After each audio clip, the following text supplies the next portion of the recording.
Can the Conservatives move on from Partygate? How green is Keir Starmer's green energy plan? And should the state step in to help with rising mortgage bills? This is Politics Live.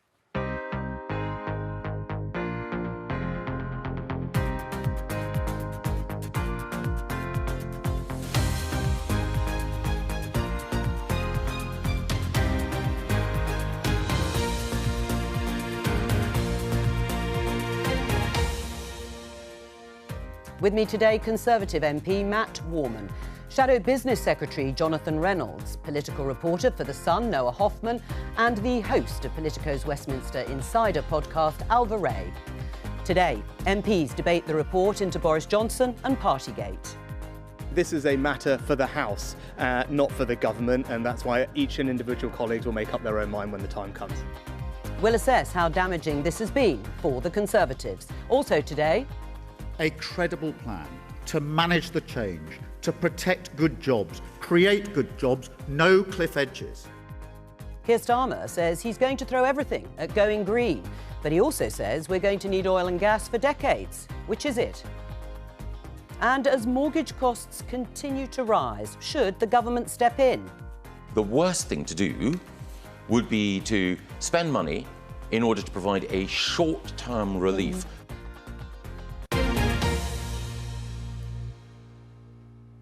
Let's start with that story you just heard there in the headlines. Here's BBC News covering it. Mortgage rates. Average two-year fix now above 6%. And, of course, we are expecting a decision from the Bank of England on Thursday in terms of whether or not they put up interest rates again, which is widely expected. But there's now pressure to hold on because mortgage lenders have been pulling, repricing deals at a rapid rate in recent weeks, and people are struggling to pay. But is it the government's responsibility to help people with their mortgage payments, Matt? Well, I think it's the government's responsibility to provide an economic picture that means people can pay their mortgages. That's not the same thing as saying that there should be some sort of cash payment to help people as mortgage costs have gone up. What the most important thing has to be is to get inflation under control, because that's what will be putting more money into people's pockets, on top of what is a huge package to help people with the cost of living, whether it's around energy prices or a whole host of other issues. Right, but it's not their responsibility, the government's, to actually pay or have a scheme to help people, even if they're having to find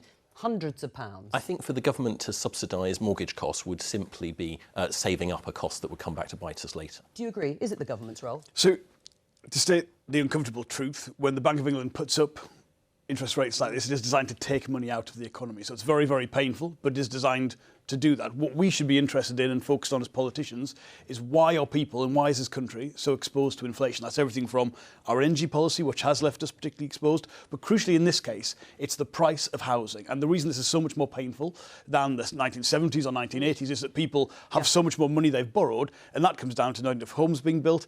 And that's why I think the government's complete retreat from building homes. Yeah. No, I understand your wider That's point. the problem. But this is what it means. We don't get enough of this, I think, sometimes. So should the government step? Would a Labour government step in to pay people's mortgages? Yes. No, you can't do that, because it would be, you'd have the Bank of England and the government completely fighting against each other, trying to do the same thing. So that's not the way. But we've got to care about what this means for people, because it's incredibly difficult. Now, when people, what does that mean? It means the fact that people have to borrow so much money for a home which, in real terms, would have cost them a fraction of the multiple of their earnings in the 1970s or 1980s. The fact you're paying so much more today in cash terms above what you earn, that hasn't kept kilter with inflation, is the real source of pain. But it comes down to not enough homes, real restrictions that have prevented that from happening, and frankly a government which is going in the wrong direction on that. What do you think, Noah? Is it the government's responsibility?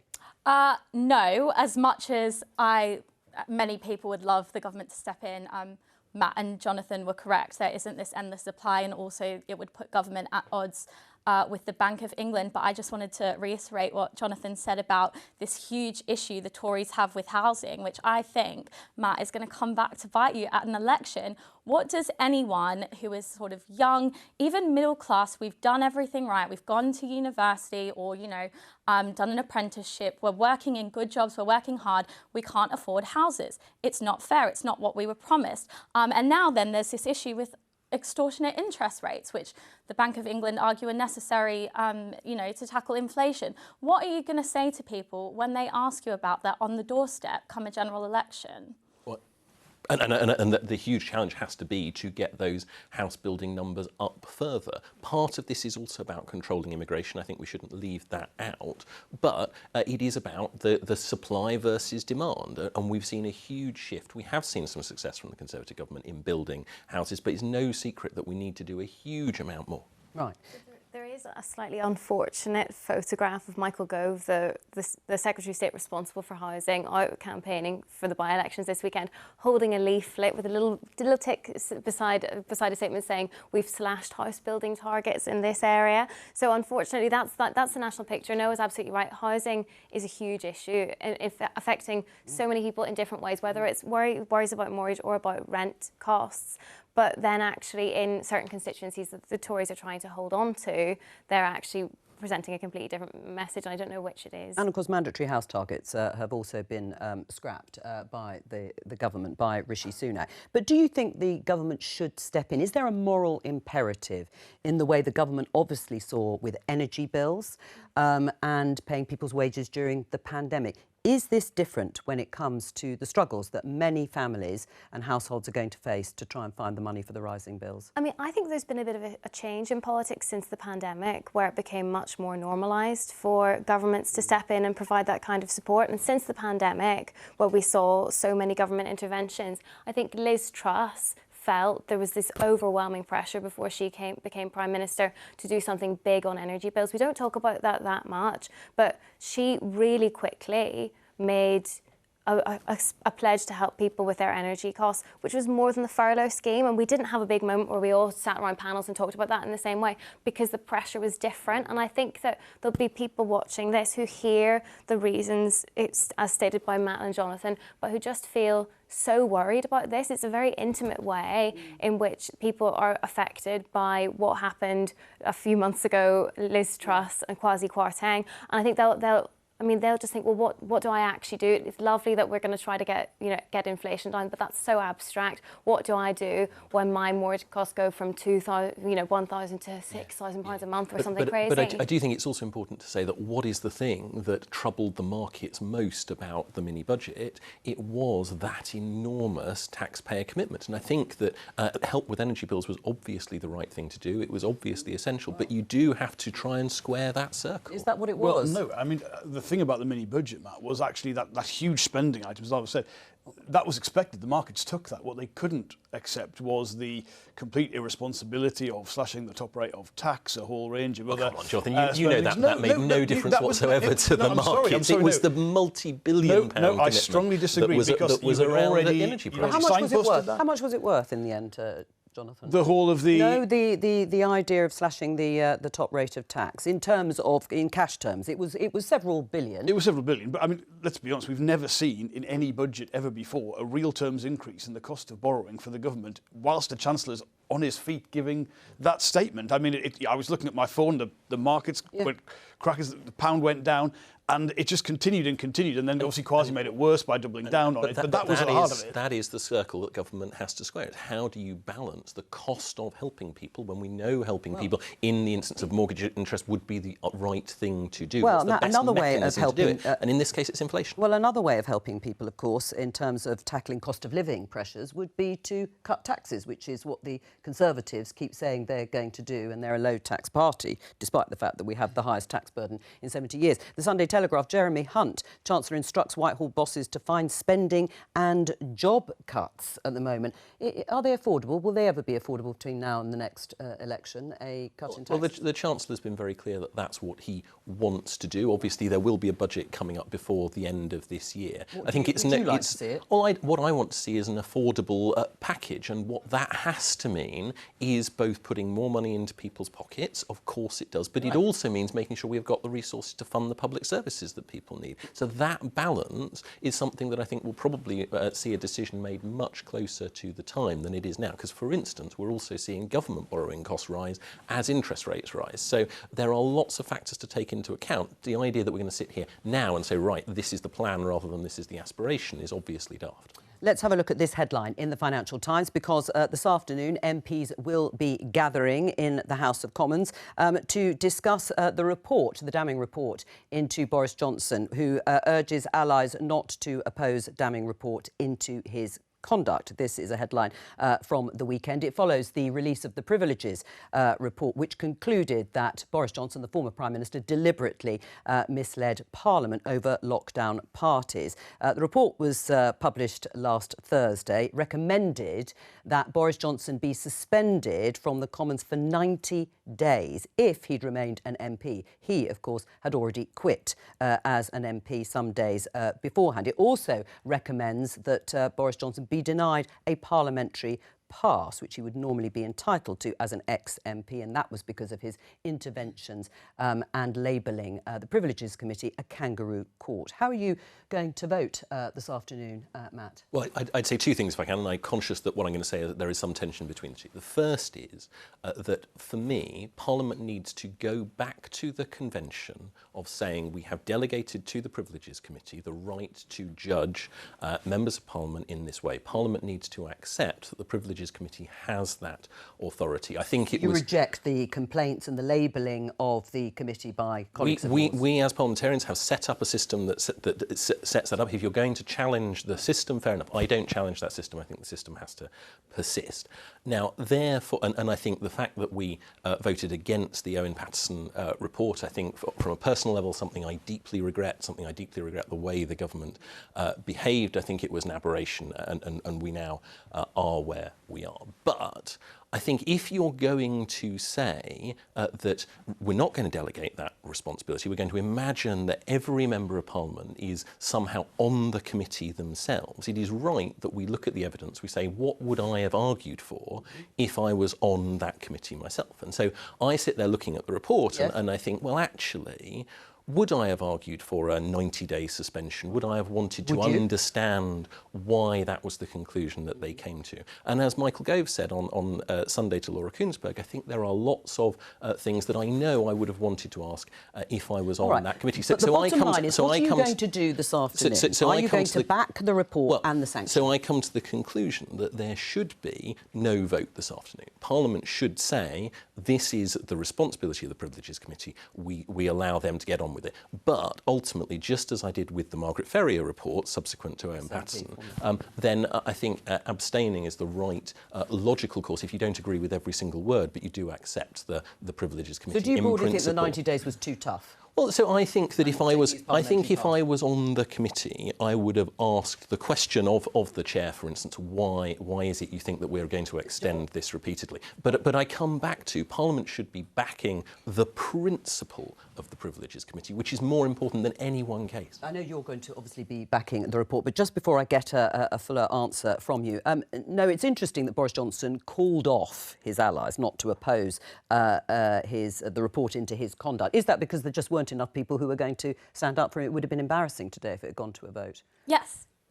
In short, he doesn't have the numbers that he used to have, and we saw this happen with the Windsor framework when, after Rishi Sunak announced it, he was umming and ahhing about what to say. He then came out, he had Liz Truss behind him as well, Priti Patel, and said, I don't support this, and it managed to still fly through Parliament with very limited opposition. The same thing would happen with the Privileges Committee report, and so in order to avoid that, he's saying, no, don't make a fuss. Let's all move on. Does it matter if the Prime Minister, Rishi Sunak, is there or not? Or just take the line that Matt Warman has said, the Privileges Committee report will be nodded through?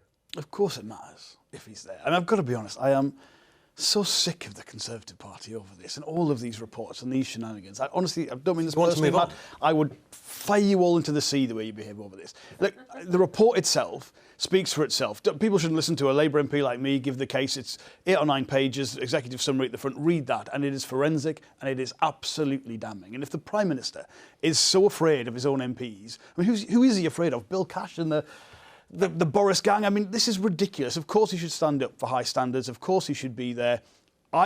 Having read that report, for people to try and find elements of it to maybe discredit the committee or the personnel on it, honestly, it's a disgrace. Right, so you do want to move on? I think the report speaks for itself. I think pass it, there'll be a vote today. All right. Accept the conclusions. I see no other case other than that. All right. Well, let's talk to Luke Trill and assess the damage, if any, to the Conservative Party and its brand.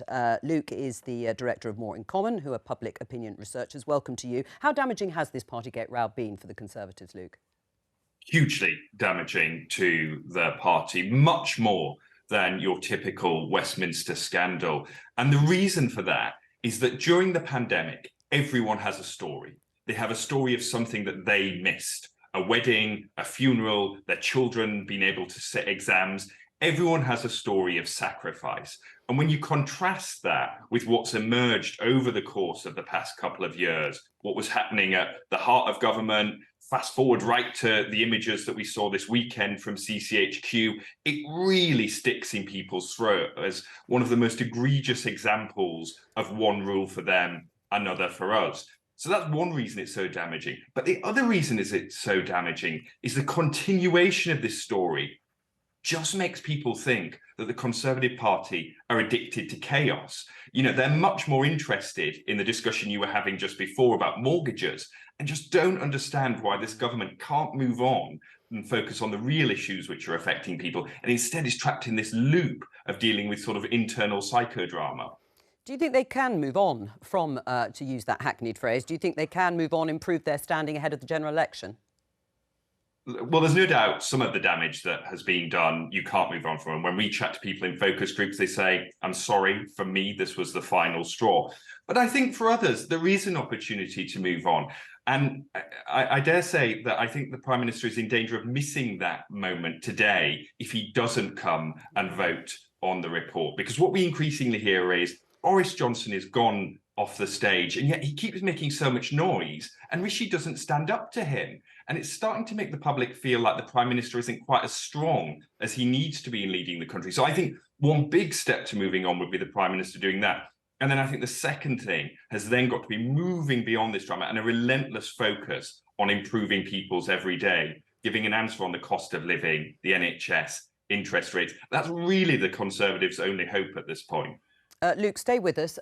Addicted to chaos, even if Boris Johnson exits stage left or right, for that matter, the chaos is still there. Well, I think what the government has to do is demonstrate that it is not talking about all of this stuff. It is getting on with addressing that cost of living crisis. And the trouble is the only way you can demonstrate that is by doing it, right? We have to provide people with the real evidence. And all of this talk around other issues but does infuriate people. Luke's absolutely right. But it also distracts from the opportunity to talk about the stuff that the government is doing, that hugely important programme in the run-up to the general election. The Conservative Party doesn't really appreciate what an electoral asset Rishi Sunak is on this. He actually polls better than the party at large. The party has been really damaged by Boris Johnson, but people do sort of think that Rishi Sunak is different to that. And that's one of, I'd say that's your sort of last hope in a way. And so it's genuinely perplexing to me that they aren't making more of this moment. I mean, being ruthlessly pragmatic, putting clearer blue water between Rishi Sunak and what's gone before. Instead, we've heard all this caution from Matt, from the Prime Minister himself. I don't think it makes sense in terms of the message that they're trying to land, that the Conservative Party isn't like this anymore. Well, if I can just put one counterpoint, the reality is that my inbox is full of people saying, please vote for the report, against it and abstain on it. So the idea that it is a sort of somehow a clear-cut issue where you can't take into account the range of entirely legitimate views, all of whom want us to tackle the cost of living crisis, I think is not going to fly. Except that the reality is that Labour overtook you at the point of Partygate and you've never recovered. That was the moment that damaged you. There's more, you know, more things have happened since, but that was the moment. And how does the Tory party sort of say goodbye to that? Well, I think this is the moment, but they're not seizing it. Well, what makes it more difficult is what Luke referred to, which is this video. Let's show you part of it. It emerged at the weekend. It shows a party, clearly, at the Conservative Party headquarters. You can see staffers drinking and dancing. It was during the COVID pandemic. It was published by the Mirror in dates from December 2020 when London was in Tier 2 restrictions, and it's reported that the police are looking into this. What did you think when you saw that, Matt? It's horrific. It's inexcusable. And I think the fact that this was going on after the mayoral campaign wrapped up, it is absolutely appalling. We shouldn't for a second try and defend it. But what we should, I do think, say is that this is something that the government has apologised for. It will continue to apologise for. These are the actions of staffers rather than members of Parliament. But that's not the point. We have to say that this is an issue that is something that should never have happened. No, two of the people involved in that gathering have been awarded honours in Boris Johnson Johnson's resignation honours list, which came out a little while ago. The same day, in fact, he quit as an MP. And those two people, one of them got a peerage. Sean Bailey, a former Conservative candidate for London Mayor, and Ben Mallet, a Conservative Party aide, was awarded an OBE. Should they give those honours back? I think the public will be looking at that, and many of them will think, absolutely, you know, why was I watching a live stream of a funeral on Facebook when this was happening? But I think the whole honours system in general and the way that Boris Johnson has made use of it has really put into question the entire functioning of the House of Lords and the honours system. I think a lot of people are very upset that perhaps some people who have quite limited experience in politics are suddenly going to be life peers. I mean, where's mine? So it's in the post, no doubt. I mean, would Labour strip them of their either a peerage and or award in this case? Well, they should definitely be blocked. None of these resignation honours should go ahead. I don't know whether you can legally withdraw honours from people. I think you can. I've generally no idea. You could write, I think, to the relevant body, Jonathan, and ask for a forfeiture if you fancied it. Will you do that? Will Labour do that? I mean, I think clearly what we can see as being necessary here is the Prime Minister to say we're not going to have this entire process. Keir Starmer has already said himself he will not have a resignation honours list if he gets to be Prime Minister. It is, first of all, we knew this happened. We already knew this happened. But to see that video, it is genuinely galling. I mean, it really is, even though it's not telling you anything you didn't know beforehand. Exactly. To see the complete, I mean, to film it, to break the rules and then to film it. Yeah, and then not you say you we knew to some extent. We've seen this kind of thing before. But your honour can be withdrawn, as I've said. There is a forfeiture system. So you're saying they should be taken away? I think none of these should go ahead, and resignation honours should not happen anymore. I mean, I think the way that Boris Johnson and Liz Truss actually as well have abused this system. I know usually Prime Ministers serve for a period of time and not the short kind of terms we've seen as, you know, different Prime Ministers every few months we had for a year. But this is absolutely galling. And I'll tell you the worst bit of it as well. Well, there's lots of worst bits to it. You know, I nominate my constituents for honours, for community service. I mean, and it really means something to them. It really does. And so I know some people say, why have any of this? Well, actually, when you can reward and acknowledge community, you know, activism or contribution, that is actually a really nice thing, I think, to have. But it is devalued, as is, you know, as Noah was saying, many of the Lords' appointments by completely frivolous appointments. Would you block it? I mean, you have the opportunity. I understand there is a process, and you, as an individual MP, could write and say, I think these should be blocked. Look, I think there is an important process of people respecting the predecessors' honours list. I think what's much more important here is if you are the recipient of an honour, you have to be able to hold your head high and say that I fundamentally have earned this. And I think that's a question that everyone should ask themselves when they get that letter in the post. And I think it is a matter for them, I mean, how do you think corrosive is this to the public, Alva?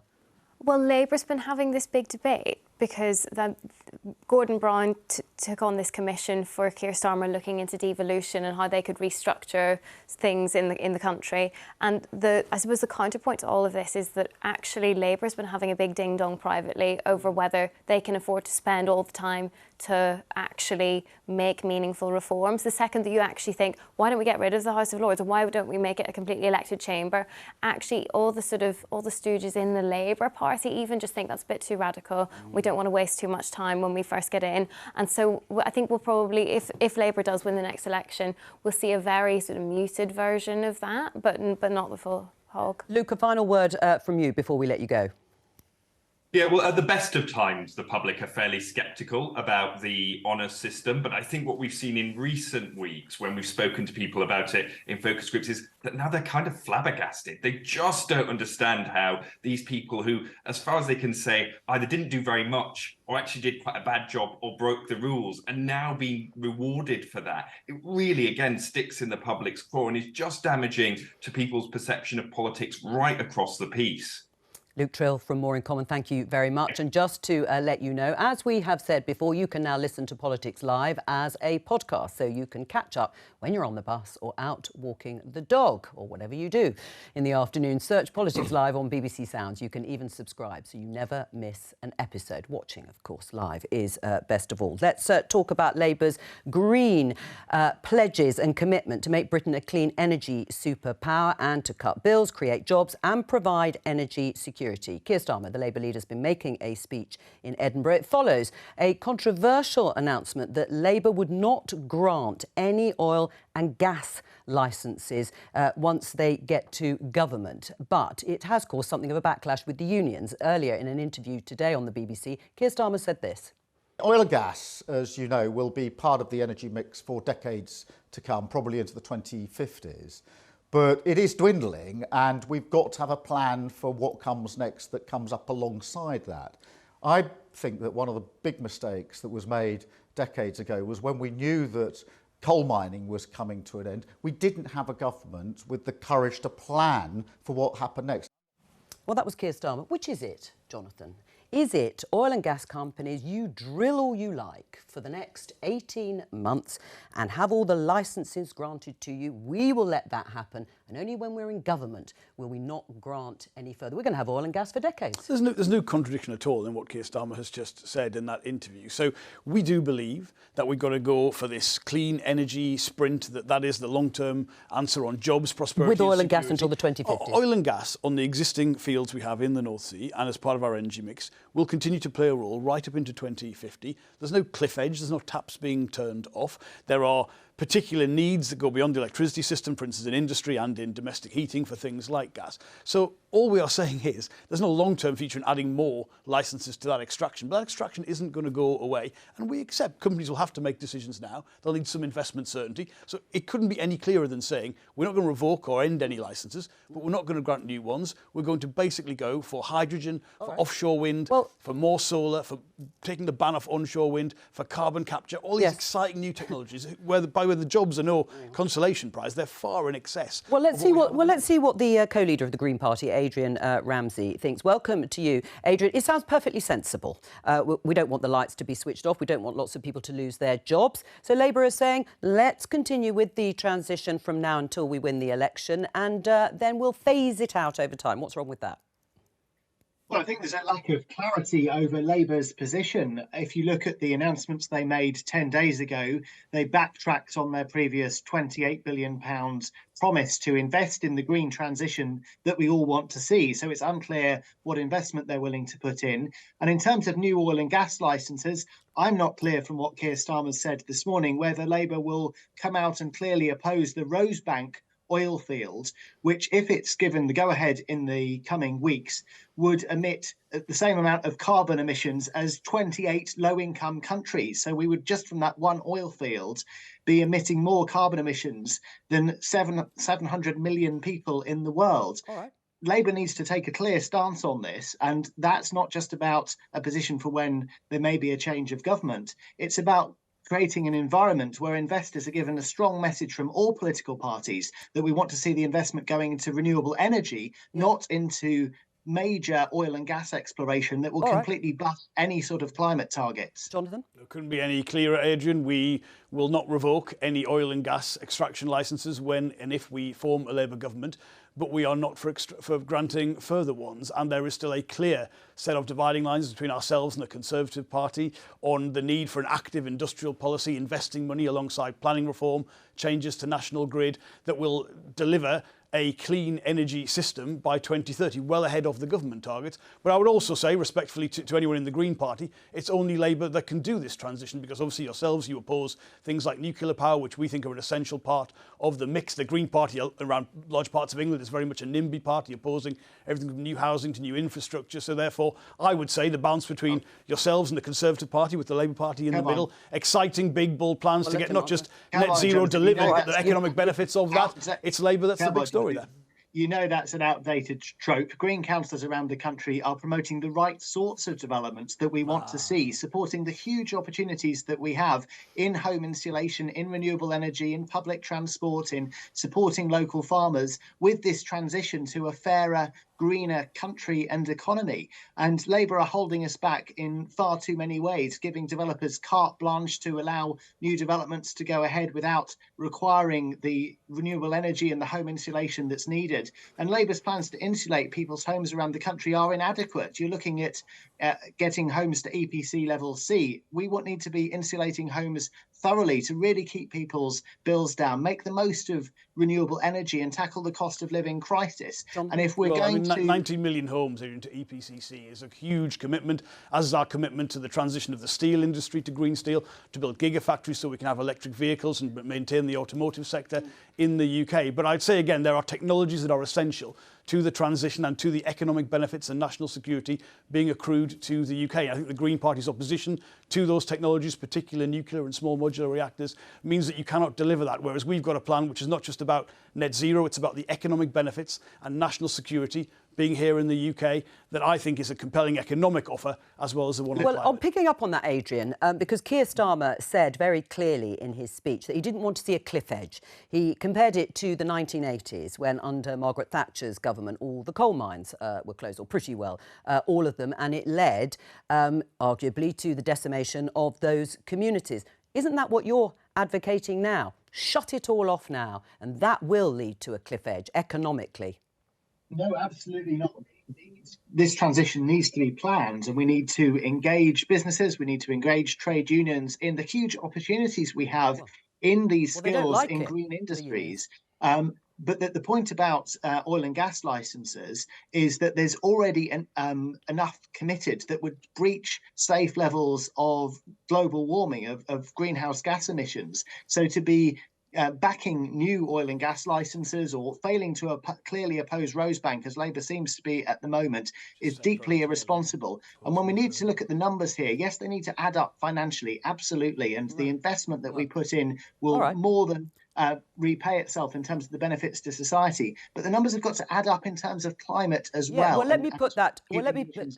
Is this a climate emergency or isn't it, Jonathan? It is a climate emergency. Right. Well, then shouldn't you be making and taking that strong stance? And the same with the Conservatives. I mean, I think we have. Last time, a week ago, I was on these programmes. It was the other case being put to us that we were being too radical, too ambitious. So I'll take the position in the middle. Last week, no, we did. We had exactly the same policy. We have never said we will revoke oil and gas licences in the North Sea. We've said we will not grant new ones. It has always been that position, actually since January of this year when that was in the public domain. So I reject that entirely. And on the 28 billion, it is, I think, far better to judge any policy by what you get out of it rather than what you spend. You can't just come in on day one and hit that level of expenditure. We've laid out these plans, whether it is home insulation, green steel, gigafactories, the need to increase onshore wind, offshore wind, hydrogen. The details are all there and through it in the speech. Well, you today. back them. You back them. If you call it a change or rowing back or watering, but these are policies that you back. Obviously, phasing in a £28 billion investment and continuing with oil and gas licences that your government will grant. Absolutely. And then they'll change it. Well, no, I think that this is a perfectly sensible, middle-of-the-road approach that the government is taking and which shares some of the approach that Labour is taking. My problem is that Labour has got this £28 billion commitment that they've then rowed back from. They want more onshore wind, but they also want... They're just not going to do it necessarily the first few years. They've consistently changed the policy in pursuit of whatever is politically expedient this week. Right. That is going to be a huge problem for Labour come the next election, because what is the Labour Party you want? Is it the Labour Party that says we want more onshore wind and we want to empower communities, or the Labour Party that says we want more onshore wind and we're not going to... Well, I'm going to come back to you on the issue of onshore wind and planning more generally. Middle of the road, a sort of solution or whatever, the phrase that Matt used, is middle of the road going to wash in terms of the climate? In terms of the actual policy, probably not. I mean, we are so far behind that these sorts of conversations and plans should have been, taking place for the 2019 general election. That wasn't a green election. We're already kind of miles off hitting 2030 as a net zero target. Even 2050 is actually really ambitious, because to actually realistically hit that, you need to have the bulk of things done by 2030, and then that's just the long tail finishing things. So we're miles off. But the problem is the politics of it. Rishi Sunak is not very green compared with Boris Johnson. He's just not personally very interested in that. Labour are the only real opposition on that, and they're much more concerned with appearing economically credible than they are seeming radical and green. They've made this speech today, but you're more comfortable, actually quite happy to have a big sort of awkward U-turn. We're just being too economically credible. We can't spend that much. I think it's a real mistake, and you see this in a lot of the coverage of that decision, to posit economic responsibility as being opposed to ambition on climate or some kind of economic transformation. You only get one with the other, and the cost of government borrowing has gone up, certainly has been going up since particularly the Liz Truss brief government. So you've got to acknowledge that. But also, it's not just about, you can't just turn a tap on and hit that level of investment. That will build up over time, and clarifying that position. And of course, if the government did some of the things we want to do, we'd count that towards the expenditure as well. So just clarifying that position is not a U-turn away from the ambition on the policy. It's how you actually deliver it. Your readers behind green initiatives, the sorts of things that we're discussing here?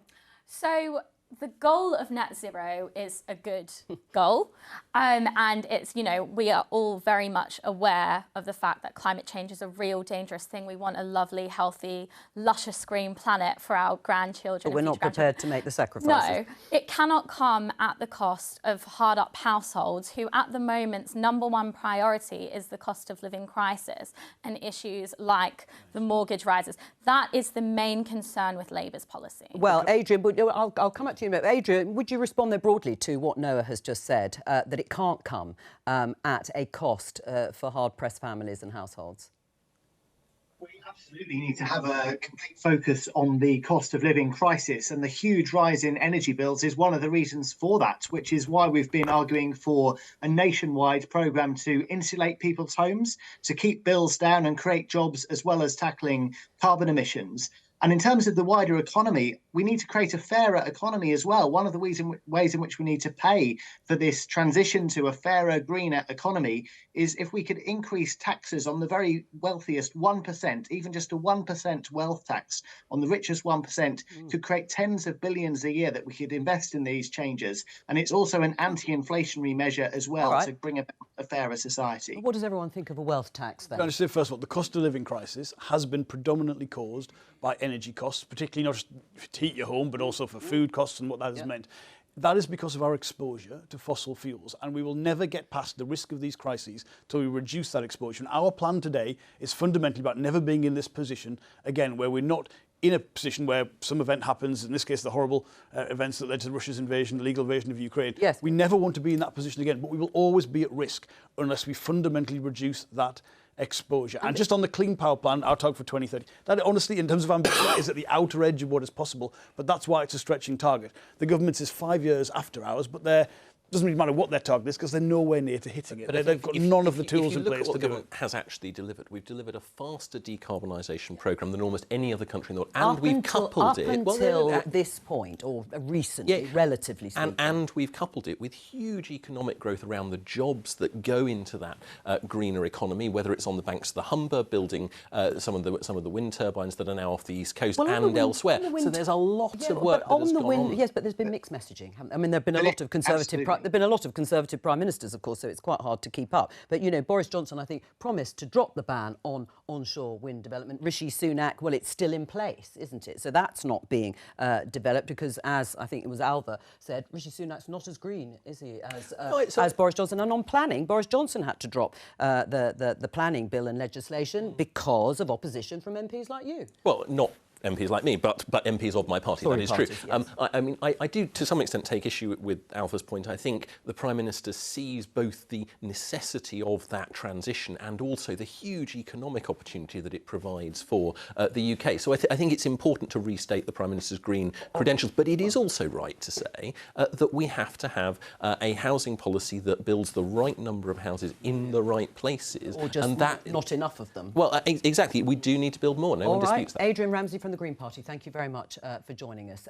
Let's just have a listen to this. Former Prime Minister David Cameron giving evidence at the COVID inquiry.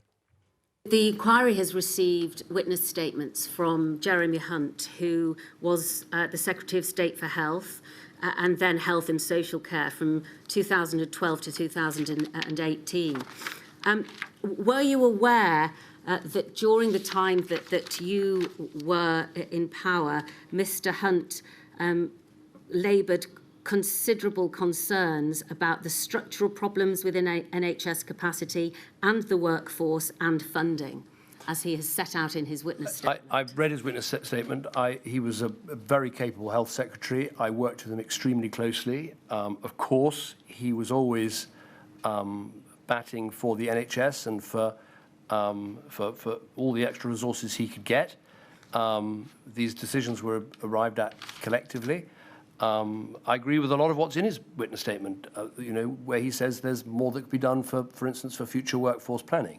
but I will absolutely defend the record of the government in both getting control of the finances and increasing funding for the health service at the same time. Well, let's get reaction from the panel to that. I mean, the accusation is that austerity, the period of austerity from 2010 to 2015, left this country exposed, more exposed than it should have been. One of the examples was running the National Health Service at such a high capacity that it couldn't cope in the event of a pandemic like the one we've had.